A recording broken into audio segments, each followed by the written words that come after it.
4 बांस 24 गज अंगुल अष्ट प्रमाण, ताऊ पर सुल्तान हैं मत चूको चौहान।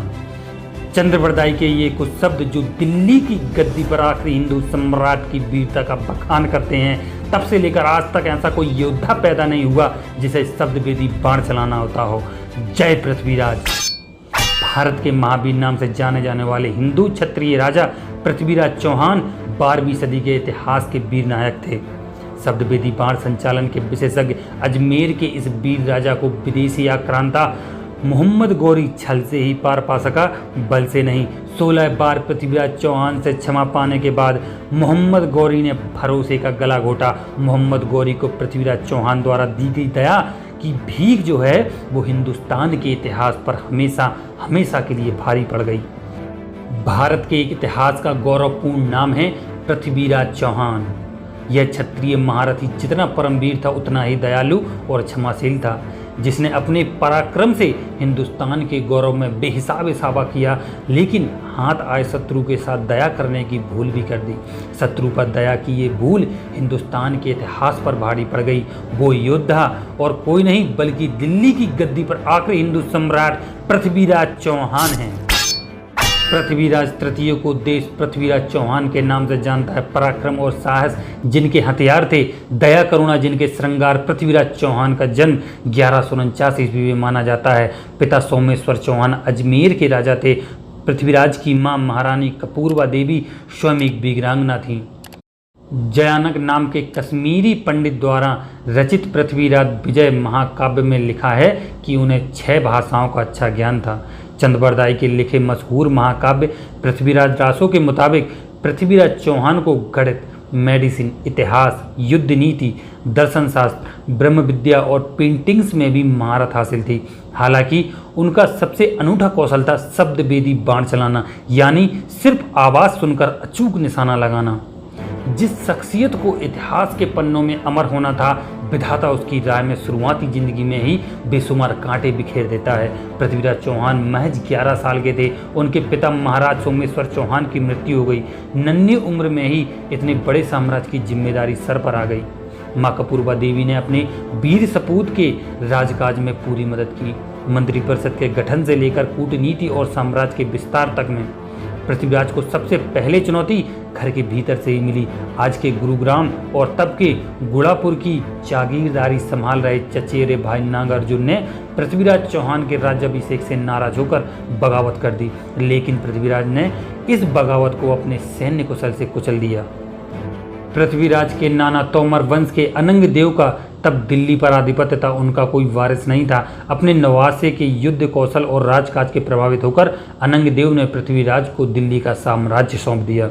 इसके बाद पृथ्वीराज ने आसपास के छोटे राज्यों को फतह कर अपने अधीन कर लिया। 1182 में तब के जैजाक भुक्ति राजा परमर्दी देव को हराकर अपने साम्राज्य के अधीन कर लिया। आज का बुंदेलखंड ही तब जैजाक भुक्ति के नाम से जाना जाता था। इसी युद्ध में कन्नौज के राजा जयचंद ने परमर्दी देव का साथ दिया था, लिहाजा पृथ्वीराज ने कन्नौज पर भी धावा बोला। अपने साम्राज्य का विस्तार करते हुए पृथ्वीराज चौहान ने गुजरात के चालुक्य शासक भीम प्रथम को भी परास्त कर दिया था। इतिहास का यह गजब इत्तेफाक है कि 1177 में पृथ्वीराज चौहान के राज्याभिषेक से 4 साल पहले 1173 में मोहम्मद शहाबुद्दीन गौरी गजनी का सुल्तान बना। जिन वर्षों में भारतवर्ष के अंदर पृथ्वीराज अपने अजय अभियान पर थे, उसी दौरान मोहम्मद गौरी अफगानिस्तान और उसके आसपास के क्षेत्रों को जीतने में जुटा था। 1186 में लाहौर जीतकर गौरी ने सियालकोट के किले पर कब्जा कर लिया। जाहिर है कि उसकी नज़र दिल्ली पर थी, लेकिन पृथ्वीराज चौहान जैसे प्रतापी राजा से सीधे टकराने की हिम्मत वो भी नहीं कर पाया था। लिहाजा उसने अपनी सेना शक्ति बढ़ाने की शुरुआत कर दी। इसी दौरान पृथ्वीराज से खार खाए बैठे जयचंद ने गौरी को दिल्ली पर हमले के लिए उकसाया और हर तरह से मदद का भरोसा दिया। सह पाकर गौरी ने 1,20,000 की विशाल सेना के साथ 1191 में दिल्ली पर चढ़ाई कर दी। परमवीर पृथ्वीराज को जब इसकी सूचना मिली तो उन्होंने गौरी को रोकने के लिए अपनी विशाल सेना के साथ कूच कर दिया। हरियाणा के तराइन में दोनों विशाल सेनाओं के बीच महासंग्राम हुआ। गौरी की सेना में घुड़सवार थे तो पृथ्वीराज की सेना में हजारों हाथी थे। गौरी की ज्यादातर सेना मारी गए, बचे खुचे सैनिक युद्ध भूमि छोड़कर भागने लगे। जख्मी गौरी को पृथ्वीराज की सेना ने अपने कब्जे में ले लिया। पृथ्वीराज के हत्थे चढ़ा मोहम्मद गौरी काफ़ी सातिर था। उसे पता था कि भारत के सूरवीर दया और करुणा के भाव से भरे होते हैं, लिहाजा उसने माफ़ी की मांग की, साथ कई तरह की कस्में खाईं, दिल्ली पर आइंदा नज़र उठाकर भी नहीं देखने का स्वांग किया। और यहीं हमारे पृथ्वीराज से भूल हो गई। हालांकि उनके दरबारियों ने मोहम्मद गौरी को रिहा नहीं करने के लिए उन्हें बहुत समझाया, लेकिन दया की भीख मांगने वाले को दंड देने उन्हें अनुचित लगा और उन्होंने उसे रिहा कर दिया। तराइन के दूसरे युद्ध ने बदल दिया हिंदुस्तान का इतिहास हमेशा के लिए। पर युद्ध की चर्चा से पहले पृथ्वीराज चौहान के अनोखे प्रेम प्रसंग की चर्चा करते हैं। कन्नौज के राजा जयचंद की पुत्री संयोगता बला की खूबसूरती थी। कहते हैं कि उनके महल में एक बार एक चित्रकार आया जिसके पास दूसरी तस्वीरों के अलावा पृथ्वीराज चौहान की भी तस्वीर थी। पृथ्वीराज की तस्वीर को देखते ही संयोगता का दिल उन पर आ गया। मन ही मन में संयोगता ने पृथ्वीराज को पति के रूप में स्वीकार कर लिया। उसी चित्रकार ने संयोगता का भी बेहतरीन चित्र बनाया और उसे ले जाकर पृथ्वीराज चौहान को दे दिया। दिलकश संयोगता की तस्वीर देखकर पृथ्वीराज चौहान अपनी सुध बुध खो बैठे। उन्होंने हर हाल में संयोगता को अपना बनाने का संकल्प लिया। इसी दौरान जयचंद ने संयोगता के स्वयंवर का ऐलान किया और दूर दूर से उन्होंने राजाओं को निमंत्रण भेजा, पर पृथ्वीराज को जानबूझकर नहीं बुलाया। अलबत्ता उसने महल के बाहर एक दरबान के रूप में पृथ्वीराज का भूत बनाकर खड़ा कर दिया। भूत मतलब उनका पुतला बनाकर, ताकि उनकी बेइज्जती हो सके। पृथ्वीराज को सारी कहानियां पता चल गई, इसलिए वो बगैर किसी को बताए स्वयंवर पर पहुंच गए। तय कार्यक्रम के मुताबिक संयोगता वरमाला लेकर आगे बढ़ी, लेकिन किसी राजा के गले में न डालकर पृथ्वीराज के भूत के गले में उन्होंने जयमाला डाल दी। पृथ्वीराज अपने ही भूत के पीछे खड़े थे, इस तरह वरमाला उनके गले में पड़ गई। ये देख जयचंद आग बबूला हो उठा, लेकिन इससे पहले कि कुछ करता पृथ्वीराज चौहान संयोगता को लेकर वहां से निकल लिए। जयचंद पृथ्वीराज से पहले से ही नफरत करता था। स्वयंवर की घटना के बाद उसने पृथ्वीराज को निस्तनबूत करने की मुहिम में जुट गया। उधर तराइन के पहले युद्ध में पृथ्वीराज से बुरी तरह से कष्ट खा चुका मोहम्मद गौरी अपनी हार और रुसवाई का बदला लेने के लिए मचल रहा था। 1192 में पहले से भी बड़ी सेना लेकर उसने दोबारा कूच किया। उसी तराइन के युद्ध भूमि में एक बार फिर भीषण कोहराम मचा। इस बार भी प्रतापी पृथ्वीराज और उनकी बहादुर सेना गौरी के सैनिकों पर भारी पड़ने लगी। कहते हैं कि इसी बीच जयचंद ने मोहम्मद गौरी को एक तरकीब सुनाई। उसने कहा, हिंदुस्तान के में सदियों पुरानी परंपरा है कि सूर्यास्त के बाद और सूर्योदय के पहले यहाँ की सैनिक दुश्मनों पर हथियार नहीं उठाते। लिहाजा गौरी की सेना पृथ्वीराज पर तब आक्रमण करे जब उनके सैनिक सो रहे हों। मोहम्मद गौरी को जयचंद की ये अमानवीय सलाह पसंद आ गई और उसने ऐसा ही किया। सोए सैनिकों पर अचानक हमला बोल दिया। जब तक पृथ्वीराज और उनके सैनिक हथियार उठाते तब तक बहुत ज़्यादा रक्त बह चुका था। आखिरकार छल और अमानवीय करतूत के बूते पर गौरी युद्ध जीतने में कामयाब रहा। उसने पृथ्वीराज को बंदी बना लिया। बंदी बनाने के बाद मोहम्मद गौरी ने पृथ्वीराज के साथ कैसा सलूक किया, इसे लेकर इतिहासकारों में मतभेद है। कुछ इतिहासकार बताते हैं कि गौरी ने पृथ्वीराज को यातनाएं देकर मार डाला। कुछ का कहना है कि गौरी बंदी पृथ्वीराज को अपने साथ अफगानिस्तान ले गया और वहां उन्हें काफ़ी यातनाएं दी और गर्म सलाखों से उनकी आंखें फोड़ दी। हालांकि चंद्रबरदाई के पृथ्वीराज रासों में एक काफ़ी रोचक घटना का जिक्र है। चंद्रबरदाई पृथ्वीराज के बाल सखा थे और वे उनसे मिलने अफगानिस्तान गए। वहां पहुंचकर चंद्रबरदाई ने मोहम्मद गौरी को पृथ्वीराज के शब्दवेदी बाण चलाने की कला के बारे में बताया। जब गौरी को यकीन नहीं हुआ तो चंद्रबरदाई ने अपनी योजना के मुताबिक पृथ्वीराज को तीर कमान देकर अपनी आंखों से ये कला देखने की बात कही। मूर्ख मोहम्मद गौरी बरदाई की बात मान गया और उसने ऐसा ही किया। लक्ष्य तय कर दिया गया, लेकिन उसी बीच वरदाई पृथ्वीराज के पास गए और उनके कान में एक कविता पढ़ी। वो कविता थी, 4 बांस 24 गज अंगुल अष्ट प्रमाण ताऊ पर सुल्तान हैं मत चूको चौहान।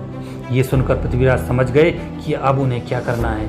उन्होंने इस कविता के आधार पर प्रत्यंचा चढ़ाया और चला दिया तीर। वो तीर सीधे मोहम्मद गौरी के सीने में लगा और वहीं ढेर हो गया। इसके बाद चंद्रबरदाई को पता था कि क्या होने वाला है, लिहाजा उन्होंने कटार घुपकर पृथ्वीराज चौहान को वीरगति दे दी। उसी कटार से अपनी भी आहुति दे दी। ये थी पृथ्वीराज चौहान के जीवन की महान गाथा, जो दिल्ली की गद्दी पर आखिरी हिंदू सम्राट कहे जाते हैं। और अगर हम आज की बात करते हैं तो अफ़गानिस्तान के गजनी शहर के बाहरी क्षेत्र में पृथ्वीराज चौहान की समाधि आज भी है। अफ़गानिस्तान में 800 साल से राजपूत शासक पृथ्वीराज चौहान की समाधि को शैतान बताकर उस पर जूते मारकर अपमानित करते हैं, जिसके बाद भारत सरकार ने उनकी अस्थियां भारत मंगवाने का फैसला किया था। बता दें, अफ़गानिस्तान और पाकिस्तान के लोगों की नज़रों में मोहम्मद गौरी हीरो बना हुआ है, जबकि पृथ्वीराज चौहान को अपना दुश्मन मानते हैं, चूँकि पृथ्वीराज चौहान ने गौरी की हत्या की थी। यही वजह है कि पृथ्वीराज चौहान की समाधि को वो लोग तिरस्कार भरी नज़रों से देखते हैं। हमारे पृथ्वीराज चौहान एक महान राजा था जिन्हें शब्दभेदी बाण चलाना आता था। उस समय से लेकर आज तक ऐसा कोई सम्राट, ऐसा कोई राजा पैदा नहीं हुआ जिसे शब्दभेदी बाण चलाना आता हो। ऐसे सम्राट को मेरा सत सत नमन। आप लोगों को वीडियो कैसा लगा कमेंट करके ज़रूर बताएं, और पृथ्वीराज चौहान की वीर गाथा सुनकर आपको अगर थोड़ा सा भी अच्छा लगा हो तो वीडियो को लाइक करना ना भूलें। चल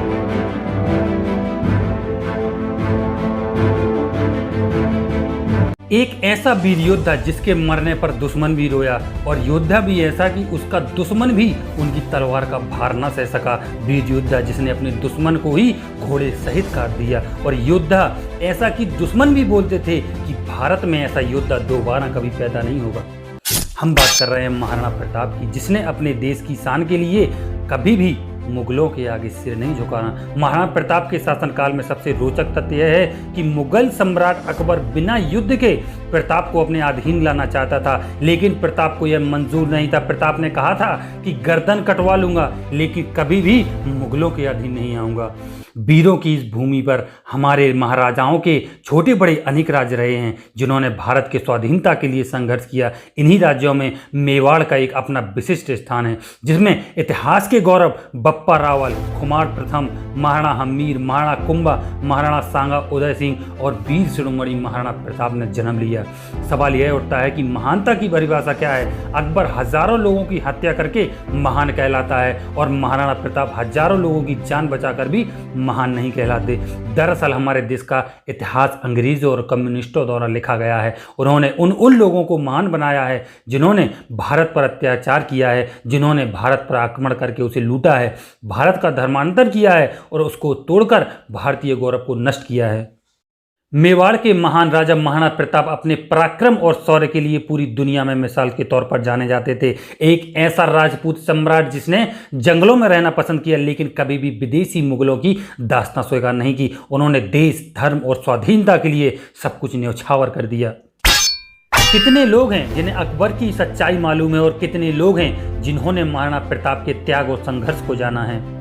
प्रताप के काल में दिल्ली में तुर्क सरदार अकबर का शासन था, जो भारत के सभी राजा महाराजाओं को अपने अधीन कर मुगल साम्राज्य की स्थापना कर इस्लामिक परचम को पूरी हिंदुस्तान में फहराना चाहता था। 30 वर्षों के लगातार प्रयास के बावजूद भी महाराणा प्रताप को बंदी नहीं बना सका।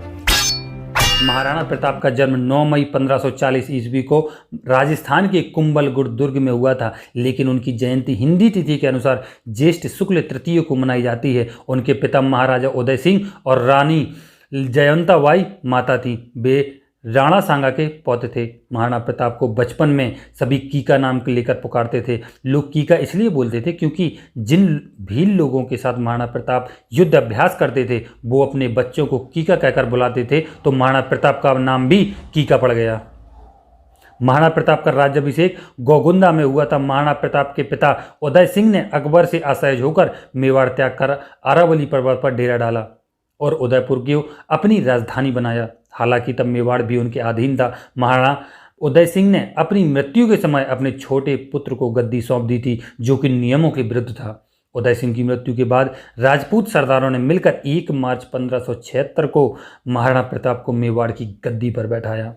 उनके राज्य की राजधानी उदयपुर थी, राज्य सीमा मेवाड़ थी। 1568 से 1597 ईस्वी तक उन्होंने शासन किया। उदयपुर पर यमन और तुर्क आसानी से आक्रमण कर सकते थे। ऐसा विचार कर तथा सामंतों की सलाह पर प्रताप ने उदयपुर को छोड़कर कुंभलगढ़ और गोगुंदा की पहाड़ी इलाके को अपना केंद्र बनाया। महाराणा प्रताप उदयपुर मेवाड़ में सिसोदिया राजवंश के राजा थे। उनके कुल देवता एकलिंग महादेव थे। मेवाड़ के राजाओं के आराध्य देव एकलिंग महादेव का मेवाड़ में इतिहास में बहुत महत्व है। एकलिंग महादेव महादेव का मंदिर उदयपुर में स्थित है। मेवाड़ के संस्थापक बप्पा रावल ने 8वीं सदी में इस मंदिर का निर्माण करवाया और एक लिंग की मूर्ति की प्रतिष्ठापना करवाई थी। उदय सिंह का अपनी समस्त रानियों में से भटियानी रानी पर सर्वाधिक प्रेम था। इसी कारण उन्होंने भटियानी रानी के पुत्र जगमल सिंह को प्रताप सिंह पर वरीयता प्रदान कर अपना उत्तराधिकारी घोषित कर दिया। प्रताप सिंह ज्येष्ठ पुत्र होने के कारण स्वाभाविक उत्तराधिकारी थे। उन्होंने अपनी मृत्यु के समय जगमल को राजगद्दी सौंप दी। उदय सिंह की यह नीति गलत थी, क्योंकि राजगद्दी पर हकदार महाराणा प्रताप का था। प्रजा तो महाराणा प्रताप के लगाव में रहती थी। जगमल को गद्दी मिलने पर जनता में विरोध और निराशा उत्पन्न हो गई। जगमल ने राज्य का शासन हाथ में लेते ही घमंडवश जनता पर अत्याचार शुरू कर दिया। जगमल बेहद डरपोक और भोगी विलासी था। यह देखकर प्रताप जगमल के पास गए और समझाते हुए कहा कि अत्याचार करके अपनी प्रजा को असंतुष्ट मत करो। समय बड़ा नाजुक है, अगर तुम नहीं सुधरे तो तुम्हारा और तुम्हारे राज्य का भविष्य खतरे में पड़ सकता है। जगमल ने इसे अपनी शान के खिलाफ समझा। गुस्से में उसने कहा, तुम मेरे बड़े भाई हो, वो सब तो ठीक है, परंतु स्मरण रहे कि तुम मुझे उपदेश देने का कोई अधिकार नहीं है। यहाँ पर राजा होने के नाते मैं ये आदेश देता हूँ कि तुम आज ही मेरे राज्य की सीमा से बाहर चले जाना। प्रताप चुपचाप वहाँ से चले गए।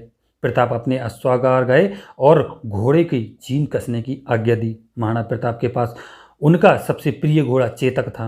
महाराणा उदय सिंह के निधन के पश्चात मेवाड़ के समस्त सरदारों ने एकत्र होकर महाराणा प्रताप सिंह को राजगद्दी का आसीन करवाया। महाराणा प्रताप का राज्याभिषेक कुंभलगढ़ के राज सिंहासन पर किया गया। उधर जगमल सिंह नाराज होकर बादशाह अकबर के पास चले गए और बादशाह ने उनको जहाजपुर का इलाका जागीर में प्रदान कर दिया, अपने पक्ष में कर लिया। इसके पश्चात बादशाह ने जगमल सिंह को सिरोही राज्य का आधा राज्य प्रदान कर दिया। इस कारण जगमल सिंह के सिरोही के राजा सुरताज देवड़ा से दुश्मनी उत्पन्न हो गई और अंत में ईस्वी सन 1583 में हुए युद्ध में जगमल सिंह काम आ गए थे। जिस समय महाराणा प्रताप ने मेवाड़ की गद्दी संभाली, उस समय राजपूताना साम्राज्य बेहद नाजुक दौर से गुजर रहा था। बादशाह अकबर की क्रूरता के आगे राजपूताना के कई नरेशों ने अपने सर झुका लिए थे। कई वीर प्रतापी राज्यवंशों के उत्तराधिकारियों ने अपनी कुल मर्यादा का सम्मान भुलाकर मुगलिया वंश के में वैवाहिक संबंध स्थापित कर लिए थे। कुछ स्वाभिमान राजघरानों के साथ ही महाराणा प्रताप भी अपने पूर्वजों की मर्यादा की रक्षा हेतु अटल थे और इसलिए तुर्क बादशाह अकबर की आंखों में सदैव खटका करते थे। महाराणा प्रताप जिस घोड़े पर बैठते थे वह घोड़ा दुनिया का सर्वश्रेष्ठ घोड़ा में से एक था। महाराणा प्रताप जब 72 किलो का कवच पहनकर 81 किलो का भाला अपने हाथ में रखते थे, भाला और कवच सहित ढाल तलवार का वजन मिलाकर कुल 208 किलो का वजन उठाकर युद्ध लड़ते थे। सोचिए तब उनकी शक्ति क्या रही होगी। इस वजन के साथ रणभूमि में दुश्मनों से पूरा दिन लड़ना मामूली बात नहीं है। अब सवाल यह उठ सकता है कि जब वे शक्तिशाली थे तो अकबर के तख्त क्यों नहीं हिला पाए। इस देश में जितने भी देशभक्त राजा हुए हैं उसके खिलाफ उनका ही कोई अपना जरूर खड़ा हुआ है। जयचंदों के कारण देशभक्तों को नुकसान उठाना पड़ा है। मेवाड़ को जीतने के लिए अकबर ने कई प्रयास किए। अकबर चाहता था कि महाराणा प्रताप अन्य राजाओं की तरह उनके कदमों में झुक जाएं। महाराणा प्रताप ने भी अकबर की अधीनता को स्वीकार नहीं किया था। अजमेर को अपना केंद्र बनाकर अकबर ने प्रताप के विरुद्ध सैनिक अभियान शुरू कर दिया। महाराणा प्रताप ने कई बार वर्षों तक मुगलों के सम्राट अकबर की सेना के साथ संघर्ष किया। मेवाड़ की धरती पर मुगलों के आतंक को बचाने के लिए महाराणा प्रताप ने वीरता और शौर्य का परिचय दिया। महाराणा प्रताप की वीरता ऐसी थी कि उनके दुश्मन भी उनके युद्ध कौशल के कायर थे। उदारता ऐसी कि दूसरों की पकड़ी गई मुगल बेगमों को सम्मान पूर्वक उनके पास भेज दिया करते थे। इस योद्धा ने साधन सीमित होने पर भी दुश्मन के सामने कभी सिर नहीं झुकाया और जंगल के कंदमूल खाकर लड़ते रहे। इस योद्धा की मृत्यु पर अकबर की भी आंखें नम हो गई थी। अकबर ने कहा था कि इस संसार में सभी नाशवान हैं। राज और धन किसी भी समय नष्ट हो सकता है, परंतु महान व्यक्तियों की ख्याति कभी नष्ट नहीं हो सकती। उसने धन और भूमि छोड़ दिया, परंतु उसने कभी अपना सिर नहीं झुकाया। हिंद के राजाओं में वही एकमात्र ऐसा राजा है जिसने अपनी जाति के गौरव को बनाए रखा। ऐसा देशभक्त मैंने कभी नहीं देखा और ना कभी ऐसा देशभक्त दोबारा भारतवर्ष में जन्म लेगा। अपनी विशाल मुगलीय सेना, बेमिसाल बारूद खाने, युद्ध की नवीन पद्धतियों की जानकारों के युद्ध में सफल नहीं हो सका। सलाहकारों की सलाह ली, गुप्तचरों ने लंबी फिरहिस्त की, कूटनीति के उपरांत भी जब तुर्क बादशाह अकबर समस्त प्रयासों के बाद भी महाराणा प्रताप को झुकाने में असफल रहा तो उसने आमेर के महाराजा भगवान दास के भतीजे कुंवर मान सिंह, जिसकी बुआ जोधाबाई अकबर से ब्याही गई थी, को विशाल सेना के साथ डूंगरपुर और उदयपुर के शासकों की अधीनता स्वीकार करने हेतु विवश करने के लिए लक्ष्य पर भेजा। इसके बाद कुंवर मानसिंह महाराणा प्रताप को समझाने हेतु उदयपुर पहुंचे। मानसिंह ने उन्हें अकबर की अधीनता स्वीकार करने की सलाह दी, लेकिन प्रताप की दृढ़तापूर्वक अपनी स्वाधीनता बनाए रखने की घोषणा की और युद्ध में सामना करने की घोषणा भी कर दी। मानसिंह ने उदयपुर में खाली हाथ आ जाने के बाद बादशाह ने करारी हार के रूप में लिया तथा अपनी विशाल मुगलिया सेना को मानसिंह और आसफ खां के नेतृत्व में मेवाड़ पर आक्रमण करने के लिए भेज दिया। आखिरकार 30 मई 1576 को बुधवार के दिन प्रातःकाल हल्दी घाटी के मैदान में विशाल मुगलिया सेना और रणबांकुरों की मेवाड़ी सेना के मध्य भयंकर युद्ध छिड़ गया। मुगलों की विशाल सेना टिड्डी दल की तरह मेवाड़ भूमि की ओर उमड़ पड़ी। उसमें मुगल, राजपूत और पठान योद्धाओं के साथ जबरदस्त तोपखाना भी था। अकबर के प्रसिद्ध सेनापति महावत खां, आसफ खां, महाराजा मान सिंह के साथ शहजादा सलीम जहांगीर भी उस मुगल बाहिनी का संचालन कर रहे थे, जिसकी संख्या इतिहासकार 80,000 से 1 लाख तक बताते हैं। इस युद्ध में प्रताप ने अभूतपूर्व वीरता और साहस से मुगल सेना के दांत खट्टे कर दिए और अकबर के सैकड़ों सैनिकों को मौत के घाट उतार दिया। विकट परिस्थितियों में छाला सरदार में एक वीर पुरुष ने उनका मुकुट और छत्र अपने सिर पर धारण कर लिया। मुगलों ने उसे ही प्रताप समझ लिया और वे उसके पीछे दौड़ पड़े। इस कारण उन्होंने राणा को युद्ध क्षेत्र से निकल जाने का अवसर प्रदान कर दिया। उस असफलता के कारण अकबर को बहुत गुस्सा आया। इतिहासकार मानते हैं कि इस युद्ध में कोई विजय नहीं हुआ, पर देखा जाए तो इस युद्ध में महाराणा प्रताप विजय हुए। अकबर की विशाल सेना के सामने मुट्ठी भर राजपूत कितनी देर तक टिक पाते, पर ऐसा कुछ नहीं हुआ। ये युद्ध पूरे 1 दिन तक चला और राजपूतों ने मुगलों के छक्के छुड़ा दिए थे। और सबसे बड़ी बात यह है कि युद्ध के में आमने सामने लड़ा गया था। महाराणा प्रताप की सेना ने मुगलों की सेना को पीछे हटने के लिए मजबूर कर दिया था और मुगल सेना भागने लग गई थी। कुछ समय बाद बादशाह अकबर स्वयं शिकार के बहाने इस क्षेत्र में अपने सैन्य बल सहित पहुंचे। अचानक ही महाराणा प्रताप पर उन्होंने धावा बोल दिया। प्रताप ने तात्कालिक परिस्थितियों और सीमित संसाधनों को समझकर स्वयं को पहाड़ी क्षेत्रों में स्थापित कर दिया और लघु और छापामार युद्ध प्रणाली के माध्यम से शत्रु सेना को हतोत्साहित कर दिया। बादशाह ने स्थिति को भांपकर वहां से निकलने में ही समझदारी समझी। एक बार के युद्ध में महाराणा प्रताप ने युद्ध में अपने धर्म का परिचय दिया था और युद्ध में एक बार शाही सेनापति मिर्जा खान के सैन्य बल ने जब समर्पण कर दिया था तो उनके साथ में शाही महिलाएं भी थी। महाराणा प्रताप ने उन सभी के सम्मान को सुरक्षित रखते हुए आदरपूर्वक मिर्जा खान के पास पहुंचा दिया था। ये थे हमारे महाराणा प्रताप। बाद में हल्दी घाटी के युद्ध में करीब 20,000 की सेना के साथ लेकर महाराणा प्रताप ने मुगल सरदार राजा मान सिंह को 80,000 की सेना के साथ सामना किया। इसमें अकबर ने अपने पुत्र सलीम जहांगीर को युद्ध के लिए भेजा था।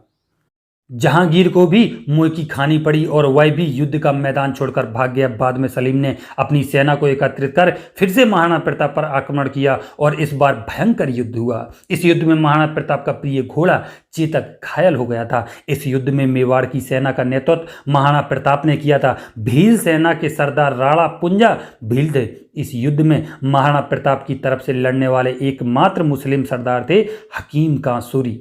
महाराणा प्रताप की सेना ने बहादुरी के साथ मुगलों का मुकाबला किया, परंतु मैदानी तोपों तथा बंदूकधारियों से सुसज्जित शत्रु की विशाल सेना के सामने समूचा पराक्रम निष्फल रहा। युद्धभूमि पर उपस्थित 22,000 सैनिकों में से केवल 8,000 जीवित सैनिक युद्धभूमि में किसी प्रकार बचकर निकल पाए। महाराणा प्रताप को जंगल का आश्रय लेना पड़ा।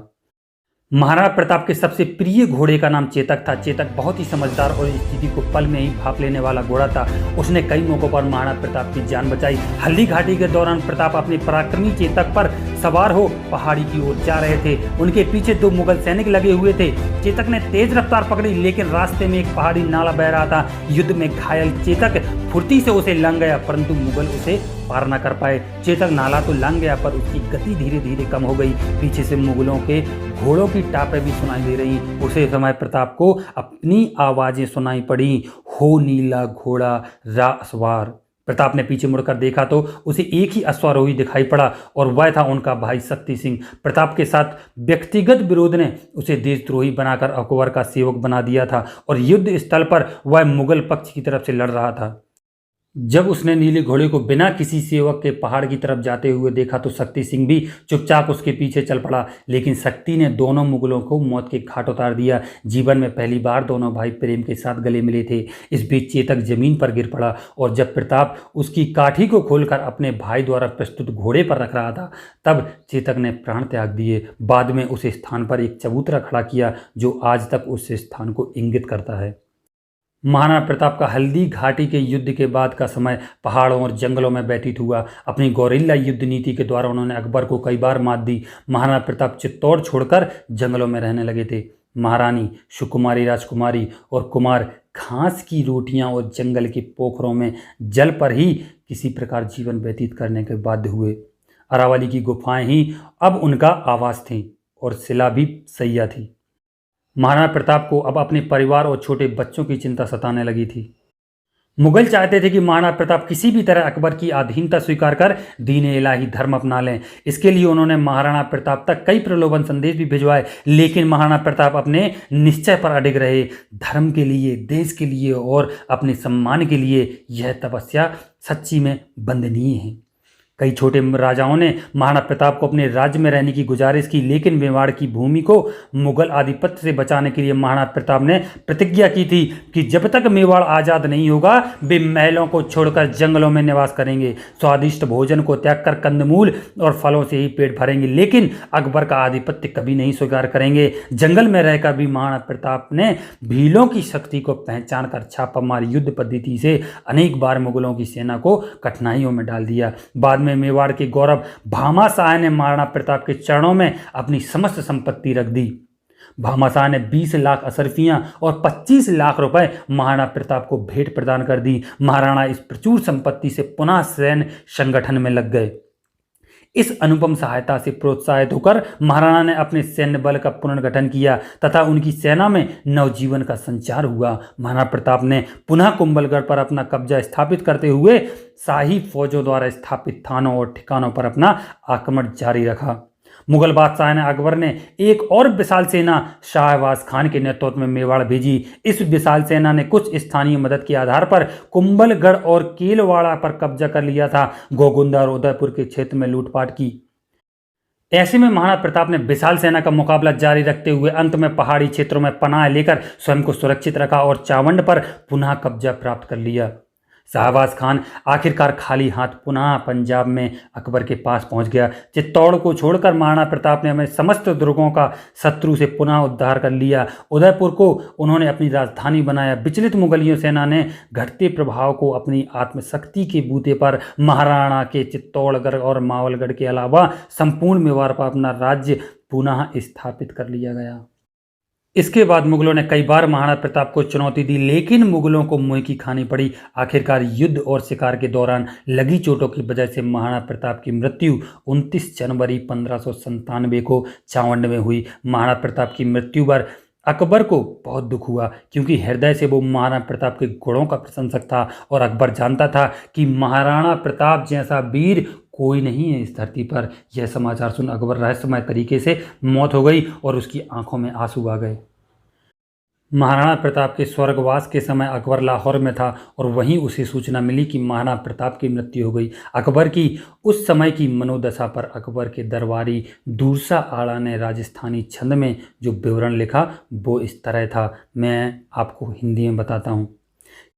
हे गहलोत राणा प्रताप सिंह, तेरी मृत्यु पर शाह यानी सम्राट ने दांतों के बीच जीभ दबाई और निश्वान के साथ आंसू टपकाए, क्योंकि तूने कभी भी अपने घोड़ों पर मुगलिया दाग नहीं लगने दिया। तूने अपनी पगड़ी को किसी के आगे झुकाया नहीं। हालांकि तू अपना आड़ा यानी यश और राज्य तो गवा गया, लेकिन फिर भी तू अपने राज्य के धुरे को बाएं कंधे से चलाता रहा। तेरी रानियां कभी नवरोजों में नहीं आई और ना ही तू कभी आसनों यानी बादशाही डेरों में गया। तू कभी शाही झरोके के नीचे नहीं खड़ा रहा और तेरा रौब दुनिया का निरंतर बना रहा। इसलिए मैं कहता हूं कि तुम सब तरह से जीत गया और बादशाह हार गया। अपनी मातृभूमि की स्वाधीनता के लिए अपना पूरा जीवन का बलिदान देने वाले ऐसे वीर शिरोमणि महाराणा प्रताप और उनके स्वाभिभक्त अश्वचेतक को सत सत कोटि प्रणाम। भारतीय कम्युनिस्ट और अंग्रेजों ने पूरी दुनिया में सिकंदर की तरह अकबर को महान सम्राट बना रखा है। महान तो महाराणा प्रताप थे, जिन्होंने एक तुर्क ने भारतीय राजाओं के साथ मिलकर हर तरह से झुकाने या मौत के घाट उतारने का प्रयास किया, लेकिन महाराणा प्रताप ने अपने आत्मसम्मान को बचाए रखा और कभी भी अकबर की अधीनता स्वीकार नहीं की। महाराणा प्रताप ने भगवान एक लिंग का कसम खाकर प्रतिज्ञा ली थी कि जिंदगी भर उनके मुख से अकबर के लिए सिर्फ तुर्क ही निकलेगा और वे कभी अकबर को अपना बादशाह नहीं मानेंगे। मेवाड़ के वीर यशस्वी महाराणा प्रताप ने कभी मुगलों की अधीनता स्वीकार नहीं की। अकबर ने उन्हें समझाने की 4 बार शांति दूत को अपना संदेशा लेकर भेजा था, लेकिन महाराणा प्रताप ने अकबर के हर प्रस्ताव को नामंजूर कर दिया। ऐसा था हमारे वीर महाराणा प्रताप का जीवन, जिससे हम सीख सकते हैं कि जीवन कैसी भी मुश्किलें आएं, लेकिन हमको डरना नहीं है और ना हारना है, बल्कि उनका मुकाबला करना है। महाराणा प्रताप से हमको एक और बात सीखने को मिलती है कि देशभक्ति क्या होती है, देशभक्ति के लिए पागलपन क्या होता है। जय हो ऐसे वीर की, जय हो महाराणा प्रताप की। आप लोग महाराणा प्रताप के बारे में क्या कहेंगे, कमेंट करके ज़रूर बताएं। वीडियो आपको कैसा लगा कमेंट करके भी बताएं, और अगर वीडियो पसंद आया हो तो वीडियो को लाइक करना ना भूलें।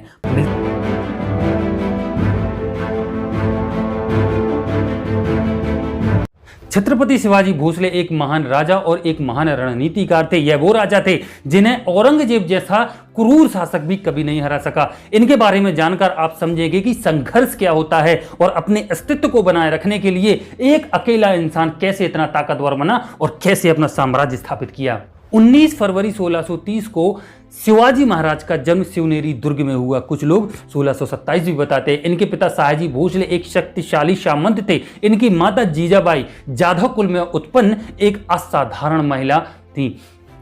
शिवाजी हमेशा माताजी के पास रहे और उनकी माताजी एक धार्मिक महिला थी, इसलिए बचपन से ही उन्होंने शिवाजी को रामायण और महाभारत की शिक्षा प्रदान की और उन्हीं की देखरेख में शिवाजी ने राजनीति और युद्ध की शिक्षा प्राप्त की। उस युग के वातावरण और घटनाओं को शिवाजी भली भांति समझने लगे और उनके हृदय में स्वाधीनता की लौ प्रज्वलित हो गई, जिसके लिए उन्होंने कुछ स्वामी भक्त साथियों का संगठन तैयार किया।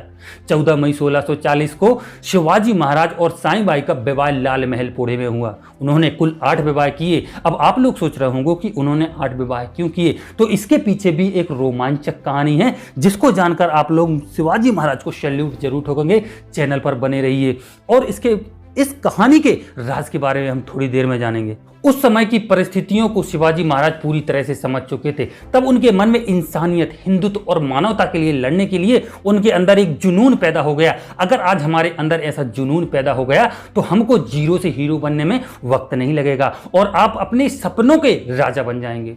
शिवाजी महाराज ने उस समय के राजाओं की क्रूरता नहीं देखी गई, तो ऐसे साम्राज्य की सुल्तान की सेवा करने के बदले उन्होंने मावलों को बीजापुर के खिलाफ संगठित करने लगे। शिवाजी बचपन से ही बहुत घूमते थे और जंगली एरिया और गांव के लोगों की ताकत भली भांति समझते थे। वह समझ गए कि यह लोग अराजकता के शिकार हैं, मार्गदर्शन की जरूरत है इन लोगों को। शिवाजी महाराज ने इन लोगों को इकट्ठा करना चालू कर दिया। इनके अंदर देशभक्ति की भावना जागृत की। शिवाजी महाराज ने कभी भी मुसलमानों के खिलाफ नहीं थे, वह सिर्फ बाहरी ताकतें जैसे अंग्रेज और मुगल के खिलाफ थे। उनका कहना था कि भारत की जमीन सिर्फ भारत के लोगों की है, बाहरी लोगों का इसमें कोई हाथ नहीं है और न कोई अधिकार है। शिवाजी महाराज अपनी सेना तैयारी कर रहे थे कि उसी समय बीजापुर आपसी संघर्ष और मुगलों के आक्रमण से परेशान था। बीजापुर का शासक आदिल शाह बीमार पड़ा तो बीजापुर में अराजकता फैल गई और शिवाजी महाराज ने अवसर का लाभ उठाकर बीजापुर में प्रवेश करने का निर्णय लिया। शिवाजी महाराज ने बीजापुर के दुर्गों पर अधिकार करने की नीति अपनाई, जिसे गौरिल्ला युद्ध भी कहते हैं। और सबसे पहला दुर्ग था रोहिदेश्वर का दुर्ग, जहां शिवाजी ने सबसे पहले बगैर किसी युद्ध के अपने इंटेलिजेंस के जरिए बातों ही बातों में वहां के कमांडर को उलझा दिया और सफलता प्राप्त की।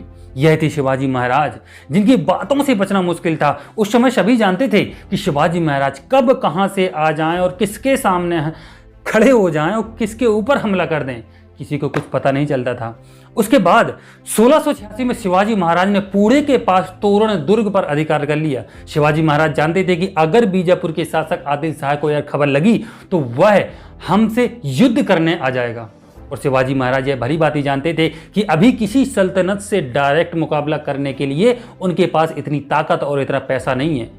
तो उस समय शिवाजी महाराज ने क्या बौद्धिक शक्ति का प्रयोग किया जिसको आदिल शाह भी कभी नहीं समझ सका। शिवाजी ने सुल्तान आदिल शाह के पास अपना दूत भेजकर खबर भिजवाई कि वे पहले के शासक की तुलना में बेहतर रकम देने को तैयार हैं और यह क्षेत्र उन्हें सौंप दिया जाए। उन्होंने आदिल शाह के दरबारियों को पहले ही रिश्वत देकर अपने पक्ष में कर लिया था और अपने दरबारियों की सलाह के मुताबिक आदिल शाह ने शिवाजी महाराज को दुर्ग का अधिपति बना दिया। उसके बाद उन्होंने राजगढ़ और कोंकणा पर अधिकार कर लिया और धीरे धीरे उन्होंने गोरिल्ला युद्ध का प्रयोग से किलों पर अधिकार करते हुए आगे बढ़े। उन्होंने आदिल शाह को लगान देना भी बंद कर दिया। उसी समय पुरंदर के किलेदार की मृत्यु हो गई और किले के उत्तराधिकारी के लिए उसके तीनों बेटों में लड़ाई चालू थी। दो भाइयों के निमंत्रण पर शिवाजी महाराज पुरंदर पहुंचे और कूटनीति का सहारा लेते हुए उन्होंने सभी भाइयों को बंदी बना लिया। इस तरह पुरंदर के किले पर भी उनका अधिकार स्थापित हो गया। शिवाजी महाराज समय और परिस्थिति के हिसाब से चलते थे। वे समय और परिस्थिति के हिसाब से अपने आप को बदल दिया करते थे। वह जानते थे कि मुझे किस समय और किस परिस्थिति में कौन सा स्टेप लेना है। यही तो एक महाराजा की पहचान है कि उसे हर परिस्थिति को हैंडल करना आना चाहिए। बीजापुर का सुल्तान आदिल शाह शिवाजी महाराज की इस विस्तार नीति से बिल्कुल भन्ना उठा। उसने शिवाजी महाराज के पिता को बंदी बनाने का आदेश दिया। कुछ दिन बाद शाहजी को इस शर्त पर मुक्त किया गया कि शिवाजी महाराज पर लगाम कसेंगे। उस समय सुल्तान बनने के लिए लोग अपने पिता को मार डालते थे और बंदी बना लिया करते थे, लेकिन हमारे शिवाजी महाराज एक ऐसे इंसान थे जिसने अपने पिता के कहने पर 1649 से 1655 तक बीजापुर के क्षेत्रों में आक्रमण नहीं किया। इससे साबित होता है कि वह अपने माता पिता का कितना सम्मान करते थे। इस समय वह अपनी शक्तियां और रणनीति बनाने में लगे रहे। 1656 में शिवाजी द्वारा जावली जीता गया। कहा जाता है कि जावली जो शासक था वो शिवाजी द्वारा ही बनाया गया था, लेकिन चंद्रराव बीजापुर के सुल्तान के साथ मिल गया था। इसी के चलते शिवाजी ने अपनी सेना को लेकर जावली पर आक्रमण कर दिया और चंद्रराव मौर्य और उसके दोनों बेटों को शिवाजी ने बंदी बना लिया और जावली पर भी अपने विजय का पताका फहरा दिया, जिससे बीजापुर का सुल्तान तिरमिला उठा और उसने अफजल खां को शिवाजी के विरुद्ध भेजा। अफजल खां सबसे पहले संधि वार्ता के लिए अपने दूत को शिवाजी के दरबार में भेजता है। शिवाजी को अफजल खान के इस संधि वार्ता पर शक हुआ और वह समझ गए कि संधि का षड्यंत्र रचकर अफजल खां उन्हें बंदी बनाना चाहता है। अफजल खान शरीर से इतना तगड़ा था कि वह संधि वार्ता में अपने दुश्मन का गला घोटकर मार दिया करता था। उसने यही चाल शिवाजी के साथ चलनी चाहिए, लेकिन वह उस समय भूल गया कि यह शिवाजी हैं जो इन जैसों को कुचलकर ही आज प्रभावशाली महाराजा कहलाते थे। शिवाजी संधि स्थल पर पूरी तैयारी के साथ गए और मिलने के स्थान पर जब दोनों मिले तब अफजल खान ने अपने कटियार से शिवाजी पर वार किया। बचाव में शिवाजी ने अफजल खान को अपने वस्त्रों में छिपे अस्त्र से, उनका अस्त्र इस टाइप का था कि वो शेर के पंजे के भांति था, उस अस्त्र से 10 नवंबर 1659 को शिवाजी महाराज ने अफजल खां का वध किया। अफजल खां को मारकर शिवाजी ने पनहाला के दुर्ग पर अधिकार कर लिया। इसी बीच 5 सितंबर 1659 को संभाजी का जन्म हुआ। कुछ दिन बाद बीजापुर के सुल्तान ने शिवाजी के साथ संधि कर ली। उस समय औरंगजेब डेक्कन का सुल्तान था। शिवाजी महाराज ने औरंगजेब से कुछ गांव का अधिकार मांगा, लेकिन औरंगजेब ने इसका कोई जवाब नहीं दिया। तो शिवाजी महाराज समझ गए कि अगर तुम अधिकार मांगने से नहीं देते हो तो हम अधिकार छीनना भली भांति जानते हैं। और शिवाजी ने अहमदनगर पर रेड कर दिया जो मुगलों के अधिकार में आता था। उसके बाद जुन्नार पर भी रेड कर दिया, जहां से शिवाजी 3 लाख हुन और 200 घोड़े अपने साथ ले गए। हुन का मतलब तो आप लोग समझते ही होंगे कि जैसे आज रुपया चलता है तो उस टाइम हुन चलता था, तो 3 लाख हुन लेकर ये लोग चले गए थे।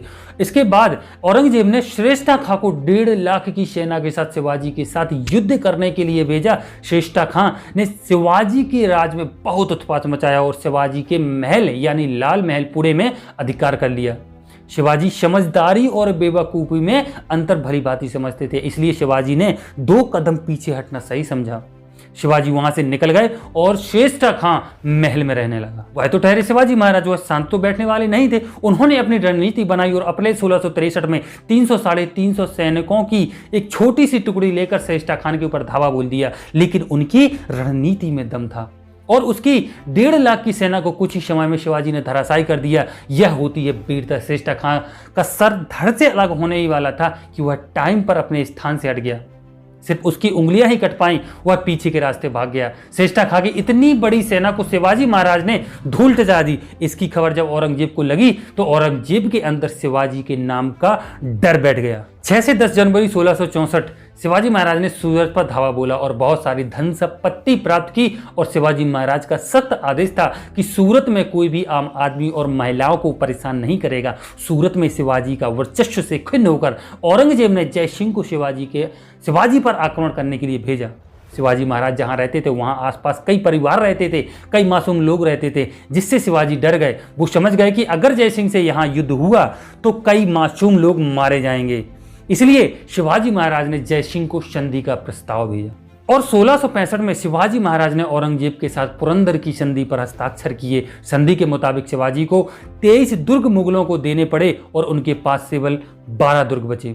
शिवाजी के पुत्र संभाजी को मुगल दरबार में रखना पड़ेगा और बीजापुर के खिलाफ शिवाजी को मुगलों का साथ देना पड़ेगा। उस समय अपनी जनता के लिए शिवाजी महाराज ने औरंगजेब की सारी शर्तें मान ली।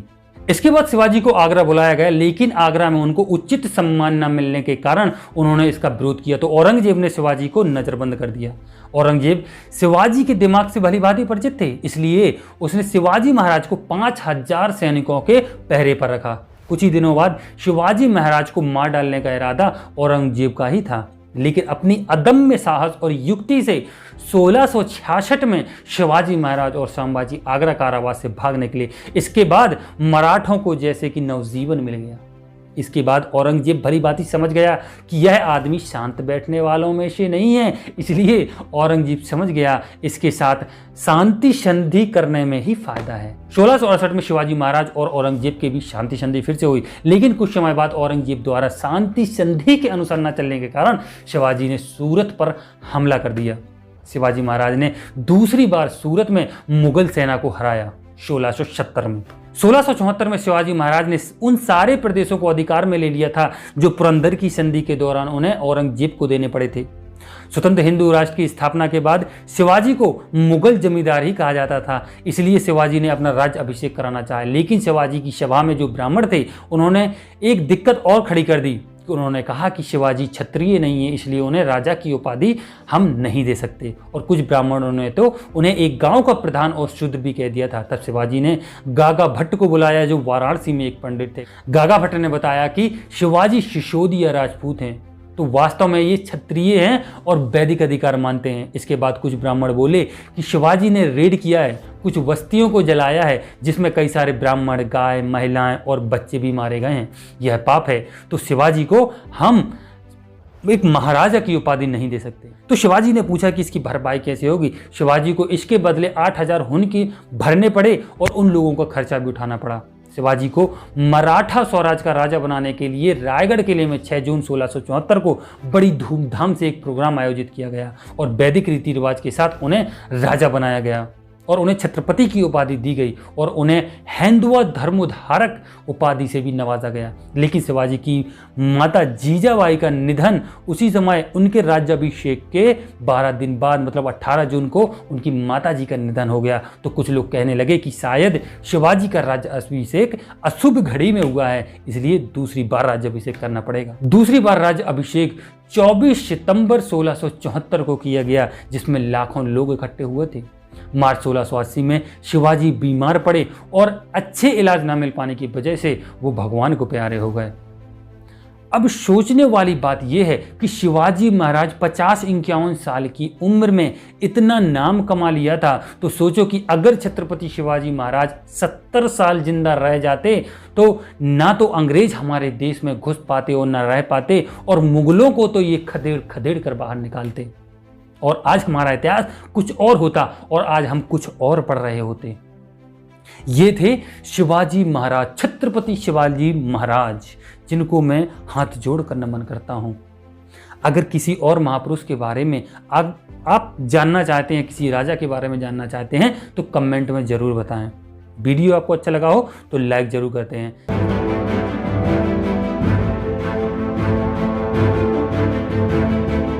करो देश के राज छतारे, हम तुम थे कबहू नहीं न्यारे। दौर देश मुगलन को मारो, दपट दिली के दल संहारो। तुम हो महावीर मर्दाने, करी हो भूमि भोग हम जाने, जो इतहि तुमको हम राखें, तो सब सुयस हमारे बाजें। यह वह शब्द हैं जिन शब्दों ने महाराजा छत्रसाल की जिंदगी को एक नया मकसद और राष्ट्रवादी बना दिया, जिन्होंने अपनी शुरुआत शून्य से की। और उन वीर पुरुष का इतिहास कुछ ऐसे लिखा गया कि छत्ता तेरे राज में धरती धक धक होए, जित जित घोड़ा मुख करे, उत उत फत्ते होए।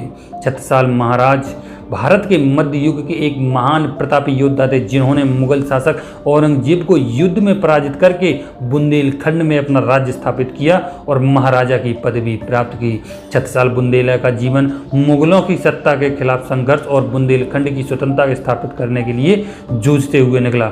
महाराजा छत्रसाल बुंदेला अपने जीवन के अंतिम समय तक आक्रमणों से जूझते रहे।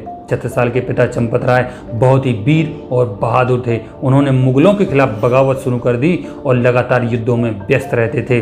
चंपत राय के साथ युद्ध क्षेत्र में रानी लाल कुंवरी के साथ ही रहती थीं, अपने पति को उत्साहित करती रहती थी। छत्रसाल का जन्म 4 मई 1649 ईस्वी को पहाड़ी नामक गांव में हुआ था।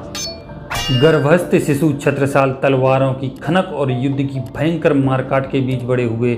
यही युद्ध के प्रभाव उनके जीवन पर असर डालते रहे और माता लाल कुंवरी की धर्म व संस्कृति से संबंधित कहानियां बालक छत्रसाल को बहादुर बनाती रहीं।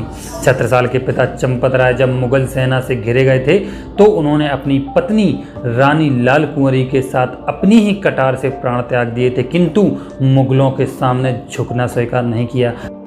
अपने पराक्रमी पिता चंपत राय बुंदेला की मृत्यु के समय वे मात्र 12 वर्ष के थे। वनभूमि की गोद में जन्मे बनदेवों की छाया में पले बनराज से इस वीर का उद्गम ही तोप, तलवार और रक्त प्रवाह के बीच हुआ।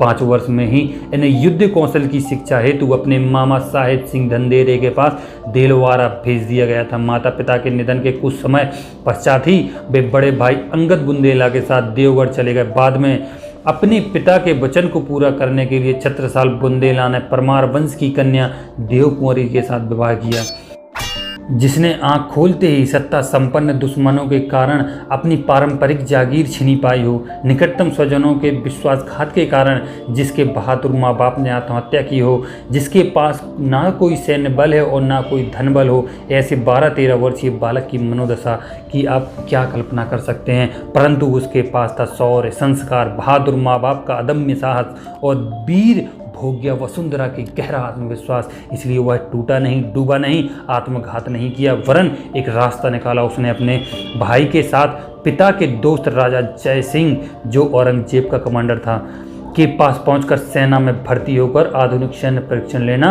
आरंभ कर दिया। राजा जयसिंह तो दिल्ली सल्तनत के लिए कार्य करते थे, अतः औरंगजेब ने जब उन्हें दक्षिण विजय का कार्य सौंपा तो छत्रसाल बुंदेला को इसी युद्ध में अपनी बहादुरी दिखाने का अवसर मिला।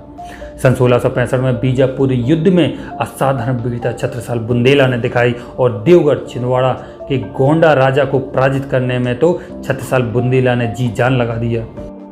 इस सीमा तक कि यदि उनका घोड़ा, जिसे बाद में भले भाई के नाम से विभूषित किया गया, उनकी रक्षा न करता तो छत्रसाल शायद जीवित न बचते।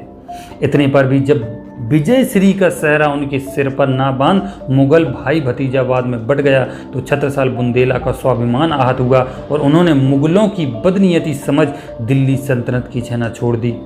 इनको पता था कि इन दिनों राष्ट्रीयता के आकाश पर छत्रपति का सितारा चमचमा रहा था। छत्रसाल दुखी तो थे ही, उन्होंने छत्रपति शिवाजी महाराज से मिलना ही इन परिस्थितियों में उचित समझा और सन 1668 में दोनों राष्ट्रवीरों की जब भेंट हुई तो छत्रपति शिवाजी महाराज ने छत्रसाल बुंदेला को उनके उद्देश्य, गुणों और परिस्थिति का आभास कराते हुए स्वतंत्र राज्य स्थापना का मंत्रणा दिया और कहा, करो देश के राज छतारे, हम तुम थे कभू नहीं न्यारे, दौर देश मुगलन को मारो, दपट दिली के दल संहारो, तुम हो महावीर मर्दाने, करी हो भूमि भोग हम जाने, जो इतः तुमको हम राखें, तो सब सोयस हमारे भासें। शिवाजी से स्वराज का मंत्र लेकर सन 1670 में छत्रसाल वापस अपनी मातृभूमि लौट आए, परंतु तात्कालिक बुंदेलखंड भूमि की परिस्थिति बिल्कुल भिन्न थी। अधिकांश रियासतदार मुगलों के मनसबदार थे। छत्रसाल बुंदेला के भाई बंधु भी दिल्ली से भिड़ने को तैयार नहीं थे। स्वयं उनके हाथ में धन संपत्ति कुछ था नहीं। द्वितीय नरेश शुभंकरन ने छत्रसाल का सम्मान तो किया, पर बादशाह से बैर न करने की सलाह भी दी। ओरछा नरेश सुजान सिंह बुंदेला ने अभिषेक तो किया, पर संघर्ष से अलग रहे। छत्रसाल के बड़े भाई रतन शाह ने साथ देना स्वीकार नहीं किया। तब छत्रसाल बुंदेला ने राजाओं के बजाय जनमुखी होकर अपना कार्य आरंभ किया। कहते हैं कि उनके बचपन के साथी महाबली ने उनकी धरोहर थोड़ी सी पैतृक संपत्ति के रूप में वापस की, जिससे छत्रसाल बुंदेला ने 5 घुड़सवार और 25 पैदलों की छोटी सी सेना तैयार कर सन 1671 में औरंगजेब के विरुद्ध विद्रोह का बिगुल बजाते हुए स्वराज स्थापना का बीड़ा उठाया। औरंगजेब छत्रसाल को पराजित करने में सफल नहीं हो पाया। उसने रणदुलह के नेतृत्व में 30,000 सैनिकों की टुकड़ी मुगल सरदार के साथ छत्रसाल का पीछा करने के लिए भेजी थी। छत्रसाल अपने रण कौशल व छापामार युद्ध नीति के बल पर मुगलों के छक्के छुड़ाता रहा। छत्रसाल को मालूम था कि मुगल छलपूर्वक घेराबंदी में सिद्धहस्त हैं। उनके पिता चंपतराय मुगलों से धोखा खा चुके हैं, इसलिए महाराजा छत्रसाल सब जानते थे। छत्रसाल ने मुगल सेना से इटावा, खिमसाला, गढ़ाकोटा, धामोनी, रामगढ़, कंजिया, मंडियादो, रहती, रानगिरी, शाहगढ़, वासाकला सहित अनेक स्थानों पर लड़ाई लड़ी। छत्रसाल की शक्ति बढ़ती गई। बंदी बनाए गए मुगल सरदारों से छत्रसाल ने दंड वसूला और उन्हें मुक्त कर दिया। बुंदेलखंड से मुगलों का एक छत्र शासन छत्रसाल ने समाप्त कर दिया। छत्रसाल बुंदेला के राष्ट्र प्रेम, वीरता और हिंदुत्व के कारण छत्रसाल बुंदेला को भारी जन समर्थन प्राप्त था। छत्रसाल बुंदेला ने एक विशाल सेना तैयार कर ली। इसमें 72 प्रमुख सरदार थे। बसिया के युद्ध के बाद मुगलों ने छत्रसाल बुंदेला को महाराज की मान्यता प्रदान की थी। इसके बाद छत्रसाल बुंदेला ने कलिंजर का किला भी जीता।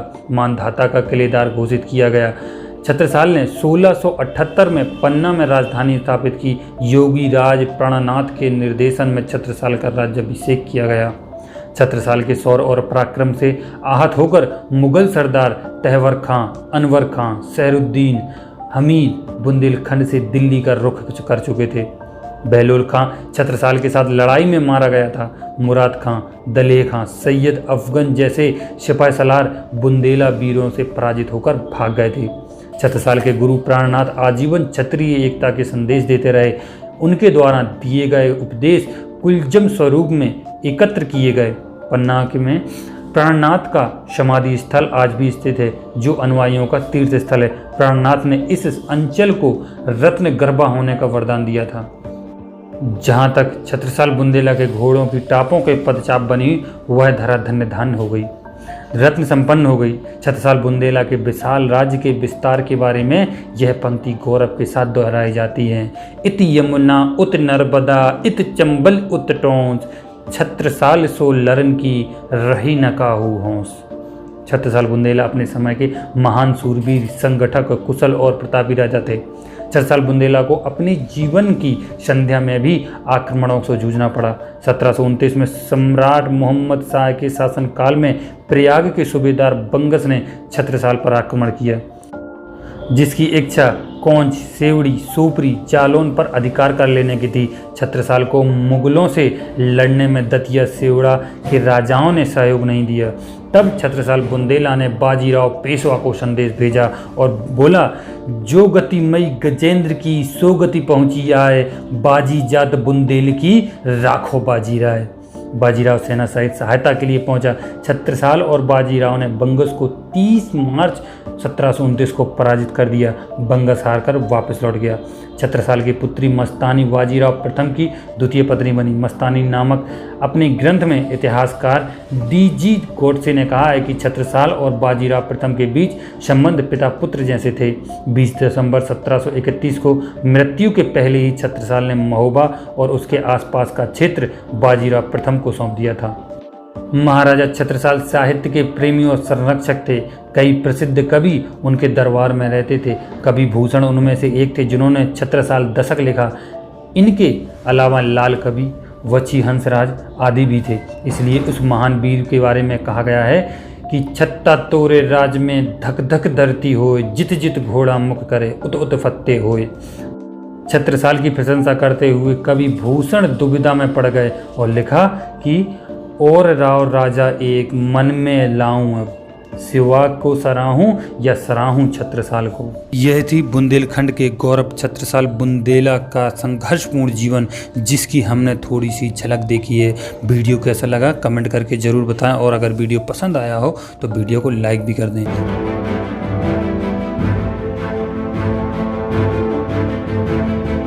संघर्ष का दूसरा नाम ही संभाजी महाराज है, भारतवर्ष का दूसरा छत्रपति जिसका पूरा जीवन संघर्ष करते हुए निकल गया। जीवन में संघर्ष क्या होता है अगर इसको पहचानना है तो संभाजी महाराज से अच्छा उदाहरण आपको कहीं नहीं मिलेगा, क्योंकि औरंगजेब ने भी कहा था कि हे संभाजी, अगर तुम्हारे जैसा मेरा एक भी पुत्र होता तो आज मुगलों का राज पूरे भारतवर्ष पर होता।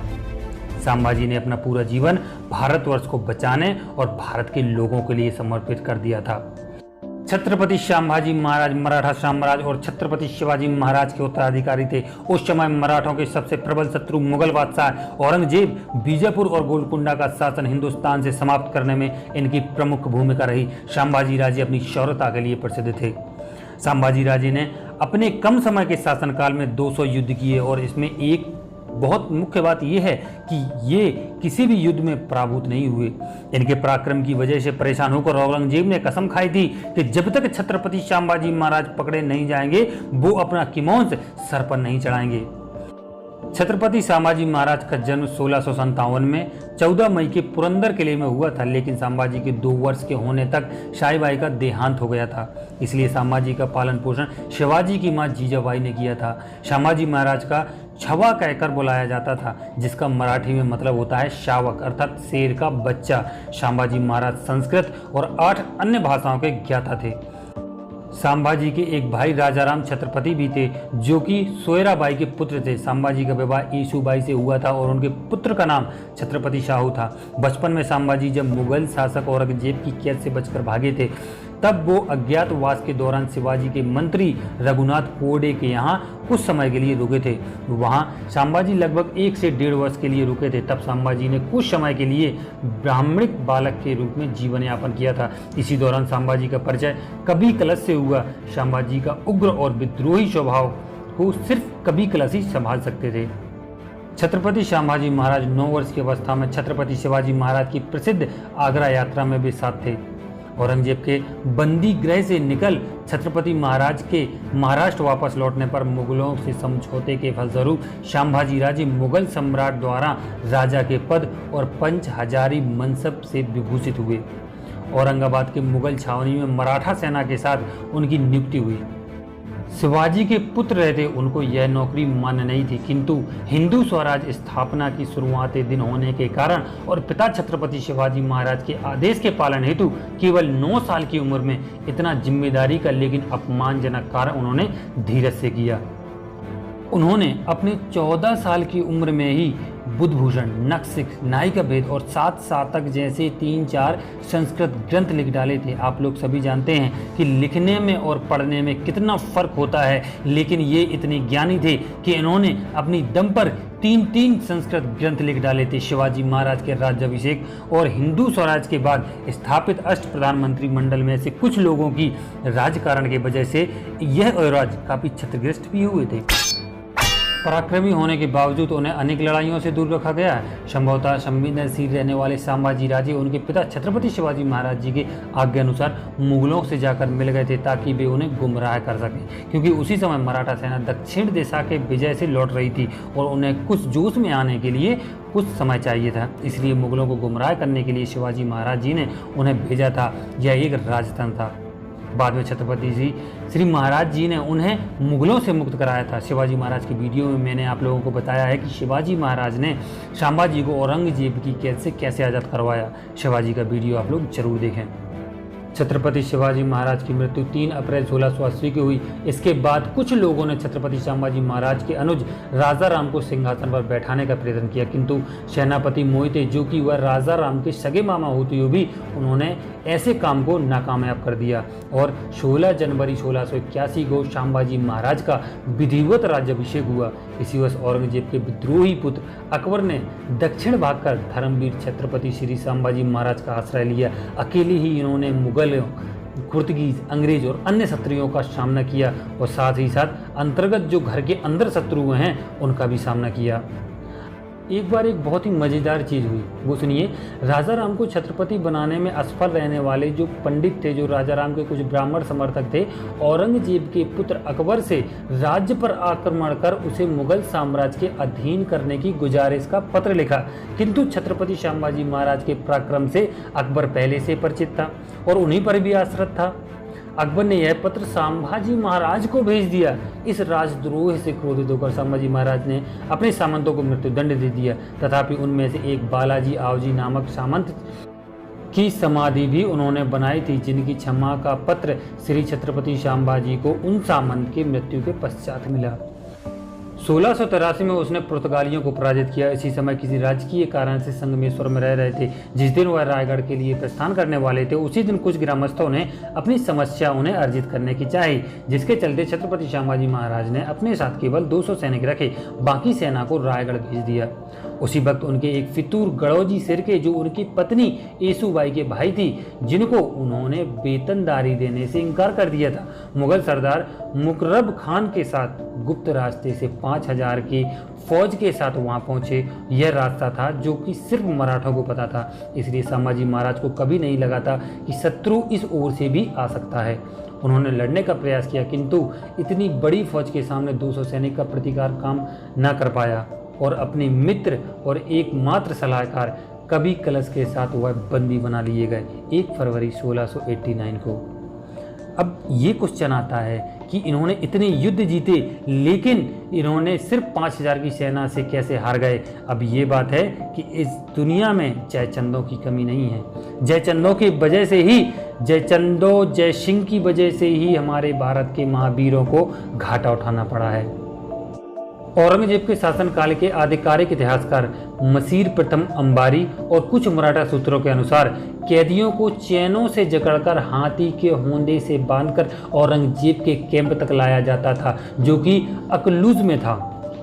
मुगल शासक तक यह खबर पहले ही पहुंच चुकी थी और उन्होंने इसके लिए बड़े महोत्सव का आयोजन किया। मुगलों ने पूरे मार्ग में विजयी सेनापतियों के लिए उत्सव का आयोजन और स्वागत किया। मुगलों की जीत के जश्न के लिए शेख निजाम का चित्र बनवाया था। मुगल पुरुष सड़कों पर और झरोखों से झांकती महिलाएं बुरखे के भीतर से हारे हुए मराठा को देखने को उत्सुक थी और रास्ते में मिलने वाला हर मुगल उनकी हंसी उड़ा रहा था और कोई भी अपमान में मुंह पर थूक भी रहा था।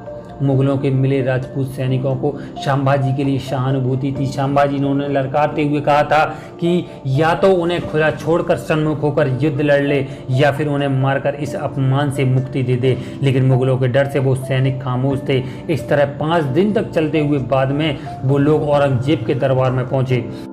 औरंगजेब ने दोनों की जुबान कटवा दी और आंखें निकाल दी और 11 मार्च 1689 हिंदू नववर्ष दिन को दोनों के सर के टुकड़े टुकड़े करके हत्या कर दी। कहते हैं कि हत्या पूर्व औरंगजेब ने छत्रपति संभाजी महाराज से कहा था कि मेरे 4 पुत्रों में से एक भी तुम्हारे जैसा होता तो सारा हिंदुस्तान कब का मुगल सल्तनत में समाया होता।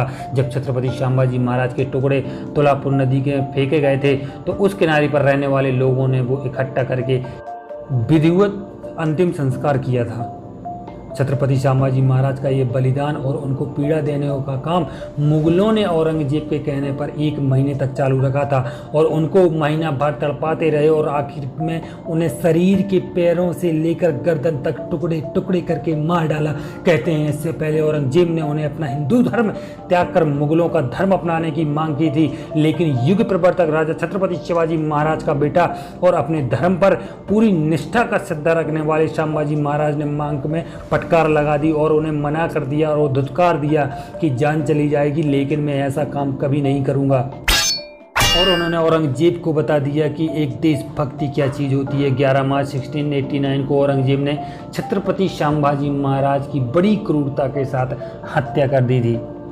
संभाजी महाराज ने अपने छोटे से जीवन काल में हिंदू समाज के हित में बहुत बड़ी उपलब्धियां हासिल की थी, जिसके प्रत्येक हिंदू आभारी है। उन्होंने औरंगजेब की 8 लाख की सेना का सामना किया और कई युद्धों में मुगलों को पराजित भी किया। औरंगजेब जब महाराष्ट्र में युद्धों में व्यस्त था, तब उत्तर भारत में हिंदू शासकों को अपना राज्य पुनः प्राप्त करने और शांति स्थापित करने के लिए काफ़ी समय मिल गया था। इस कारण ही वीर मराठाओं के लिए सिर्फ दक्षिणी नहीं बल्कि पूरे भारतवर्ष कि हिंदू उनके ऋणी हैं, क्योंकि इस समय यदि संभाजी औरंगजेब के सामने समर्पण कर देते तो कोई संधि कर लेते तो औरंगजेब अगले 2-3 वर्षों में पूरे उत्तर भारत के राज्यों को वापस हासिल कर लेता और यहाँ के आम प्रजा और राजाओं की समस्या बढ़ जाती। यहाँ संभाजी की सबसे बड़ी उपलब्धि में गिना जा सकता है। शिवाजी महाराज के समय ही मुगलों के दबाव में हिंदू से मुस्लिम बने भाइयों की घर वापसी शुरू हो गई थी। शिवाजी महाराज ने सबसे पहले नेताजी पल्लक को पुनः हिंदू बनाया था, जिन्हें जबरन मृत्यु का भय दिखाकर इस्लाम अपनाने का मजबूर किया गया था। संभाजी ने अपने पिता के सपने को साकार करने के लिए इसे आगे ले जाते हुए इस दिशा में कई सराहनीय कदम उठाए। संभाजी महाराज ने इसके लिए अलग से विभाग भी बनवाया था, जो कि पुनः धर्मांतरण का कार्य देखता था। इस विभाग में अंतर्गत उन समस्याओं को देखा जाता था जिनमें किसी व्यक्ति या परिवार को मुगलों ने जबरन इस्लाम बना दिया हो, लेकिन वे अपने हिंदू धर्म को छोड़ना नहीं चाहते हो और वापस हिंदू बनने में मनसा रखते हों। इसके बारे में एक प्रसिद्ध किस्सा है कि हसुल गांव में कुलकर्णी नाम का एक ब्राह्मण हुआ करता था, जिसे मुगलों ने ज़बरदस्ती मुसलमान बना दिया था और उसने वापस हिंदू धर्म से आने के लिए कोशिश की, लेकिन गांव के ब्राह्मणों ने इसके लिए उसे मना कर दिया, क्योंकि उन्हें लगता था कि कुलकर्णी अब वेद विरुद्ध अपनी पद्धति अपनाकर अशुद्ध हो गया है। लेकिन अंत में यह जाकर संभाजी महाराज से मिला और उन्होंने कुलकर्णी के लिए पुनः धर्मांतरण की विधि और अनुष्ठान का आयोजन किया। संभाजी द्वारा किया गया यह काम नेक प्रयास था। उस समय की जैसे कोई परिवर्तन की लहर उठी थी और उस तरह से बहुत से हिंदुओं से मुसलमान बने लोग अपने धर्म में लौट आए थे। ऐसे थे हमारे संभाजी महाराज, जिनकी वीरता और जिनका संघर्ष को हमारे इतिहासकारों ने नज़रअंदाज किया और आज हमारे यूथ ऐसा है कि इनके बारे में न तो जानना चाहता और न इनका नाम भी नहीं जानता। जानने की बात तो बहुत दूर की बात है। सैल्यूट है, शत शत नमन है ऐसे छत्रपति महाराज को, जिसने अपनी आन बान शान बनाए रखने के लिए और अपना पूरा जीवन भारतवर्ष और भारतवर्ष के लोगों को न्योछावर कर दिया। और धिक्कार हैं ऐसे इतिहासकारों पर जिन्होंने ऐसे वीर योद्धाओं, ऐसे वीर छत्रपति को नज़रअंदाज किया। ऐसे वीर योद्धा को इस शुभ चिंतक का सत सत नमन। आप लोगों को वीडियो कैसा लगा कमेंट करके ज़रूर बताएं। अगर वीडियो पसंद आया हो तो लाइक ज़रूर कर दें। अगर किसी के बारे में हिस्ट्री देखना चाहते हैं, आप किसी के बारे में आपकी इच्छा हो रही है जानने की, तो कमेंट करके ज़रूर बताएं। चलिए।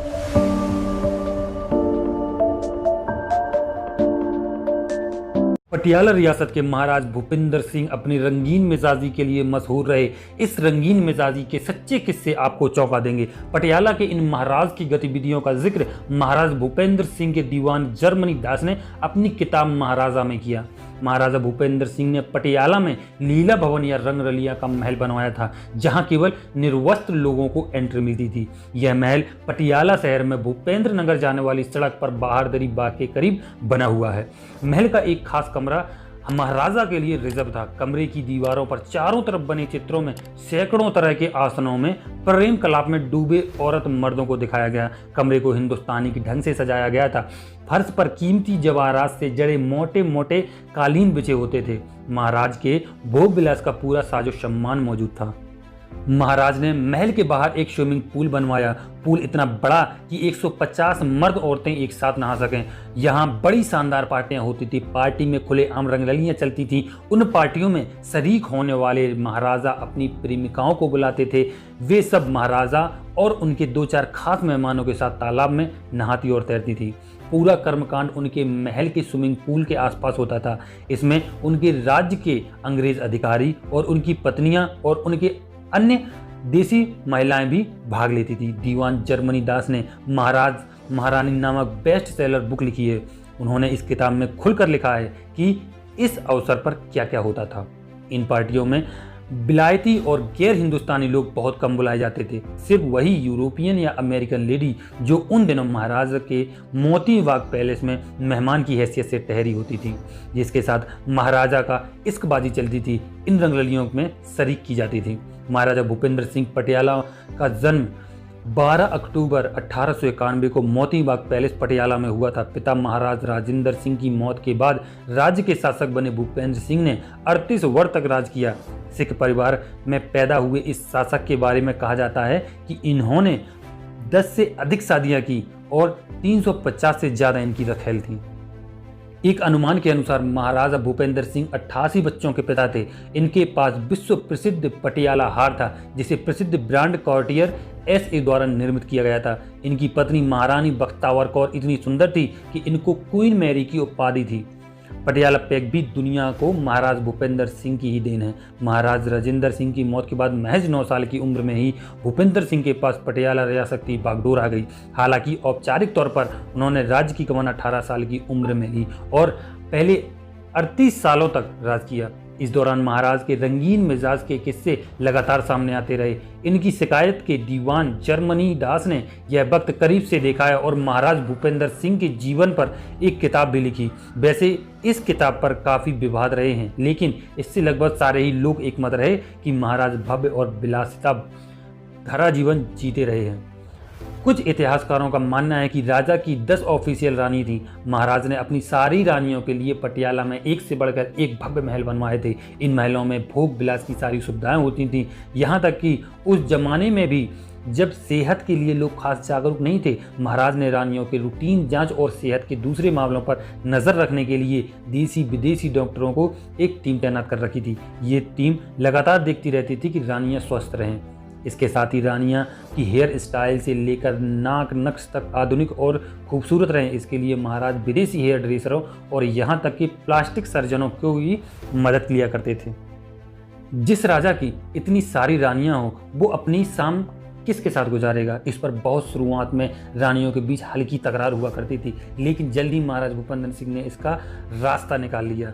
अब इनका देखना क्या रास्ता निकाला। जर्मनी दास के मुताबिक राजा के महल में रोज 365 लालटेन जलाई जाया करती थी।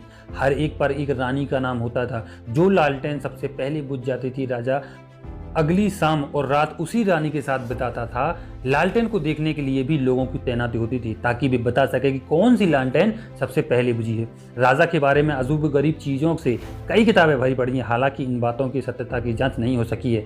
ऐसा ही एक किताब फ्रीडम एट मिडनाइट में भी राजा का जिक्र है। इसमें एक एनुअल रिचुअल के बारे में लिखा है कि कैसे राजा साल में एक बार बिना कपड़ों के सिर्फ हीरों का हार पहनकर परेड करते थे। लोग इस दौरान उनकी जय जयकार करते थे और मानते थे कि महाराज की ताकत ही लोगों को बुरी ताकतों से बचाए रख सकती है।